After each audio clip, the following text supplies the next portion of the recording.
आप परीक्षा देने के लिए जाते हैं, पूरी अच्छी तैयारी थी, एंड टाइम पर चीजों को भूल गए, बिल्कुल सही समय पर चीजों को भूल गए, अंक अच्छे नहीं आते, ब्रिलियंट स्टूडेंट हैं बट अंक अच्छे नहीं आते। बहुत सारे ऐसे लोगों को देखा है जो परिवार के अत्याचार से परेशान होकर के खाली हाथ कहीं दूर चले गए थे, और उन्होंने ऐसा जो मन है यह ऐसे ही तर्क देता है। एक युवा है, उसने संकल्प लिया है कि मैं आज से गंदी आदतों को छोड़ दूंगा, गंदे कामों को छोड़ दूंगा। इन गंदे कामों ने आज तक मुझे परेशान ही किया है, लेकिन जब उन गंदे कामों का आवेग आकर के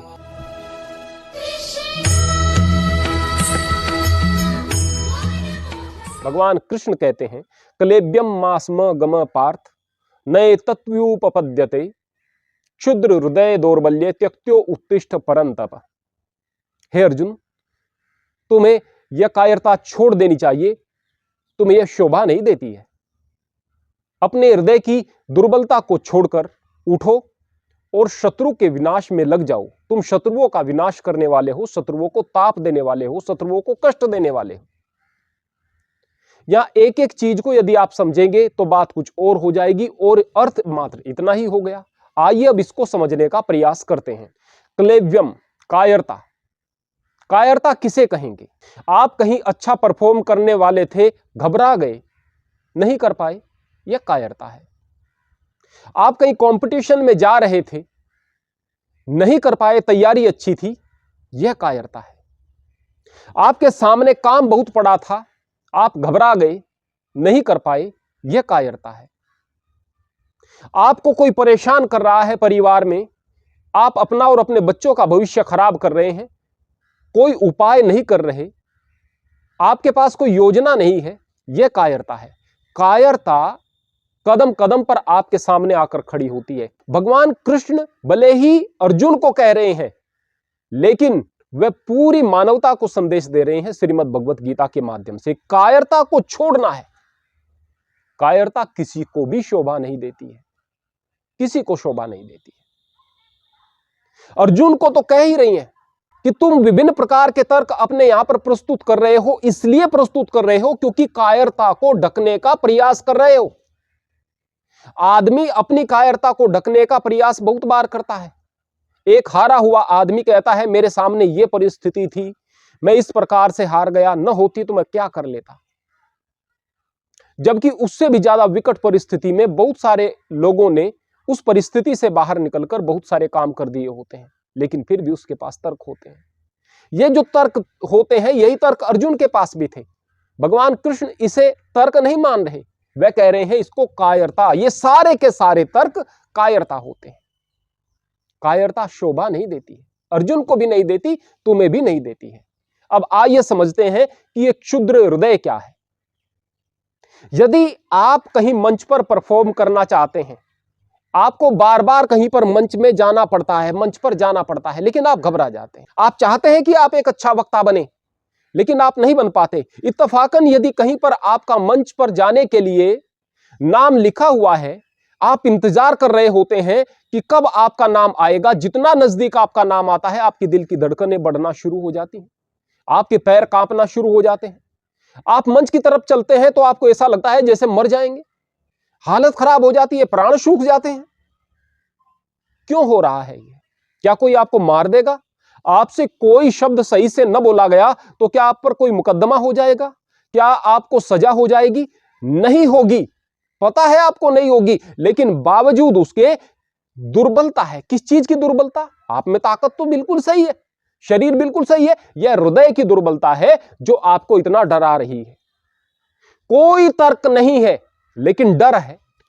आपसे खराब भाषा वाले व्यक्ति बहुत बेहतर तरीके से बोलते हैं, आपसे खराब दिखने वाले व्यक्ति बहुत बेहतर तरीके से बोलते हैं, आपसे खराब आवाज वाले व्यक्ति बेहतर तरीके से बोलते हैं, आप नहीं बोल पा रहे।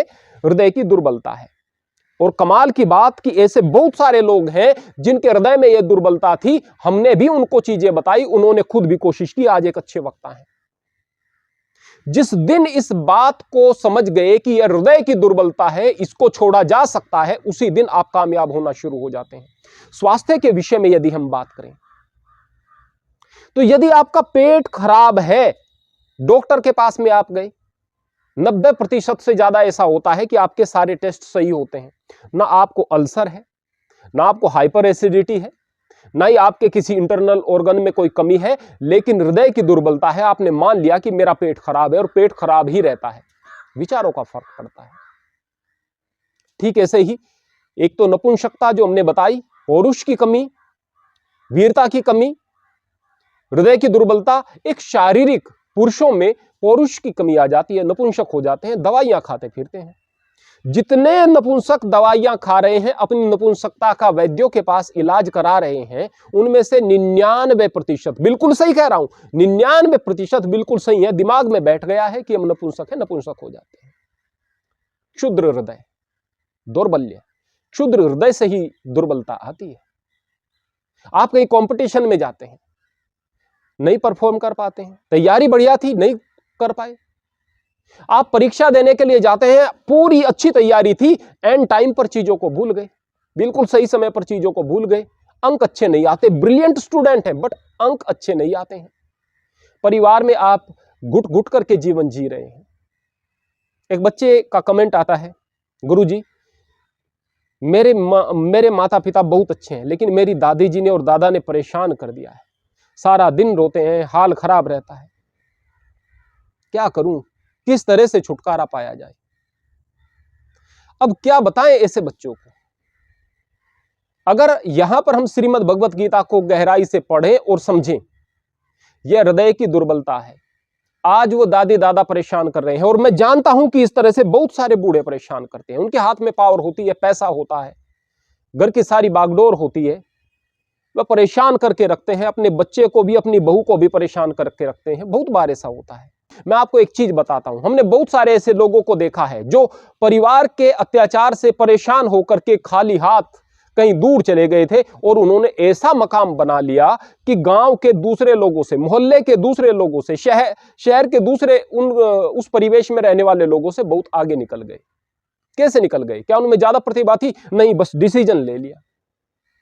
जब तक सहन किया जाए करें, लेकिन जब ऐसी स्थिति हो कि अब चीजें खराब कर देंगी मेरे परिवार को, तो हृदय की दुर्बलता को छोड़कर आत्मविश्वास के साथ परमात्मा का नाम लेकर के उस स्थान को छोड़कर जिद पैदा कर ले कि अब कुछ करके दिखाना है। जिस दिन भी ये जिद हो जाएगी, आत्मविश्वास हो जाएगा, उसी दिन वो आदमी बहुत कुछ कर लेगा।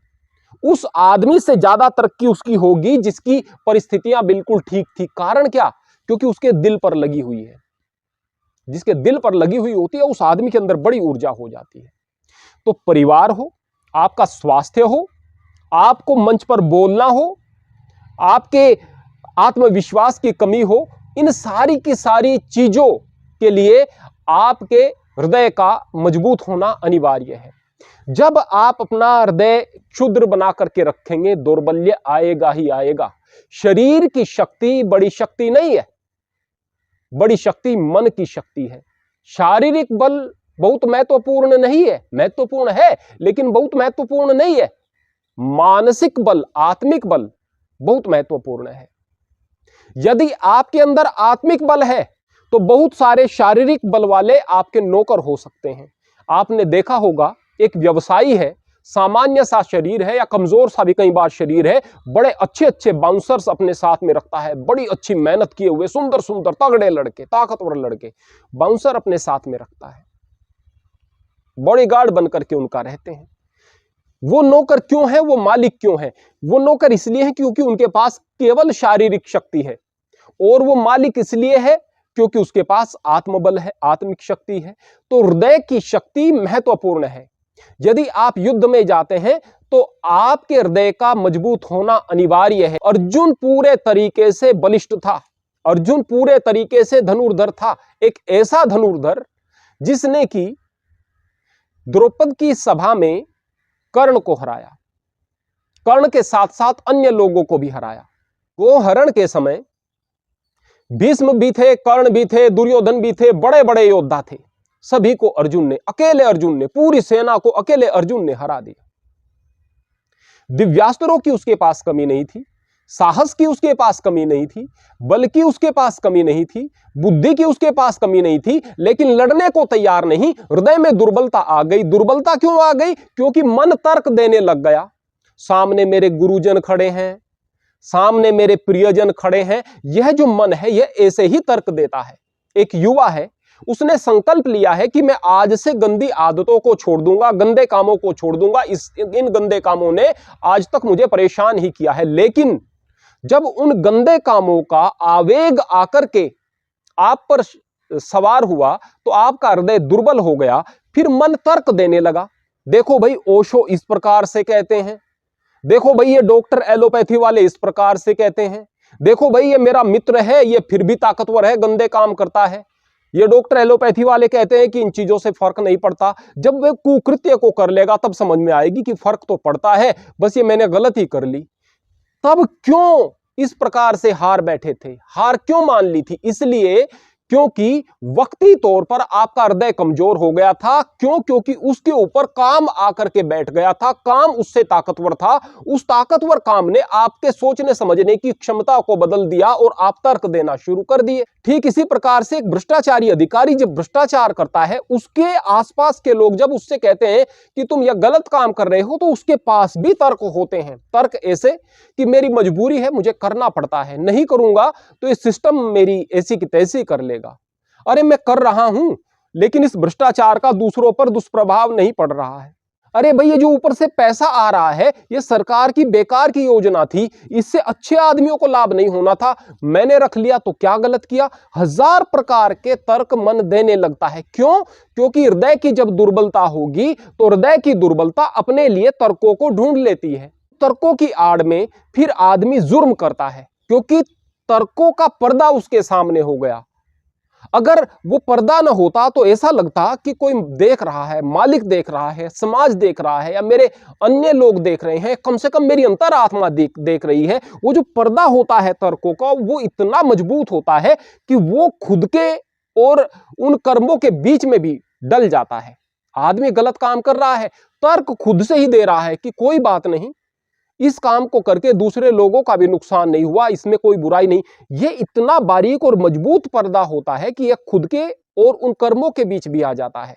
तो ठीक इसी प्रकार अर्जुन तर्क दे रहे हैं, लेकिन भगवान कृष्ण उन तर्कों की जरा भी इज्जत नहीं कर रहे, उन तर्कों की जरा भी परवाह नहीं कर रहे। कठोर से कठोर शब्द कह रहे हैं, कठोर से कठोर शब्द कह रहे हैं, कायरता छोड़ो। यहां पर सीधा सीधा कायर कह रहे हैं। किसको कायर कह रहे हैं? जो कि उस जमाने के सबसे अच्छे योद्धाओं में है, जिसकी एकाग्रता के चर्चे हैं, जिसने बड़े बड़े युद्ध अपने अकेले के दम पर जीत लिए हैं, उस व्यक्ति को कायर कह रहे हैं। क्यों?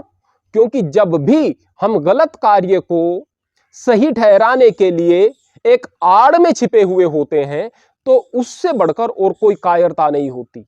यहां पर भगवान कृष्ण ने परंतप शब्द का प्रयोग क्यों किया? शत्रु को ताप देने वाला। शत्रु को ताप किस प्रकार से दे सकते हैं आप?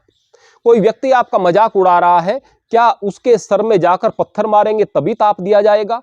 हर जगह युद्ध का मैदान नहीं है। युद्ध में जिस प्रकार दुश्मन पर आक्रमण करके उसे दंड दे करके उसे कष्ट दिया जाता है, ठीक इसी प्रकार समाज में यदि कोई आपकी मजाक बनाता है, तो फिर आप उससे ज्यादा कामयाब होकर के, यदि आपके ओहदे को लेकर, आपके मान सम्मान को लेकर के मजाक उड़ाई गई, तो फिर आप ऊंचा सम्मान प्राप्त करें। यदि गरीबी को लेकर के मजाक उड़ाई गई तो धन प्राप्त करें। यदि शक्ति को लेकर के मजाक उड़ाई गई तो फिर शक्ति को प्राप्त करें। यदि आपके साहस को, आपके बोलने की क्षमता को लेकर मजाक उड़ाई गई तो फिर आप उसी क्षेत्र में आगे बढ़ें। तो इस प्रकार से जो आपके विरोधी हैं उनको ताप निश्चित रूप से होगा, कष्ट निश्चित रूप से होगा। यह परंतप बनने का जो उपदेश है, ये केवल अर्जुन के लिए नहीं है, यह प्रेरणा अर्जुन के लिए नहीं है, यह याद केवल अर्जुन को नहीं दिलाया जा रहा, यह आप सब के लिए है, हम सब के लिए है। अतः हम इस श्लोक के अर्थ को अपने जीवन में धारण करें